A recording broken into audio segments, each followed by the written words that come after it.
નમસ્કાર ખેડૂત મિત્રો, હું સાવી ચરોલિયા મિજુસી ઇન્ડિયા પ્રાઇવેટ લિમિટેડમાંથી આજે અમે આવ્યા છીએ માનસર ગામે, જ્યાં જીરાનું વાવેતર શરૂ થઈ ગયું છે. અને માનસર ગામે આપણે એગ્રોવિટા બધા ખેડૂતો વાપરતા હોય છે પાયાના ખાતર તરીકે. તો તમને વાત કરી દઉં તો કે એગ્રોવિટા ખાતરમાં 16 પોષક તત્વો આવી જાય છે અને 3 હોર્મોન્સ આવી જાય છે. આજે આપણી સાથે છે નરભીરામભાઈ અને ખેડૂત મિત્ર છે.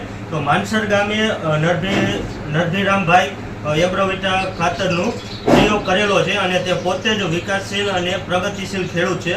તો આપણે નરભીરામભાઈ પાસેથી એગ્રોવિટા વિશે થોડીક માહિતી મેળવીશું. તો નરભીરામભાઈ, એગ્રોવિટા ખાતર એ જીરુમાં પાયામાં નાખવામાં આવે તો જીરું ઉગે, એમાં ઉગાવો પણ સારો થાય છે અને જીરું પીળાશ પડતું ઉગતું નથી અને કોઈ રોગ ફૂગજન્ય લાગતા નથી. એટલે જીરુનો સારો વિકાસ ઉગવામાં મહત્વનો ફાળો એગ્રોવિટા ખાતર બતાવે છે.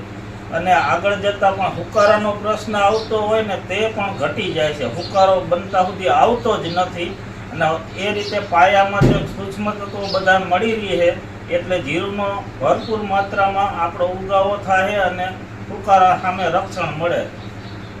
તો આપણે એગ્રોવિટા ખાતર પાયામાં તમે બીજા ખેડૂતોને વાપરવાની ભલામણ કરશો?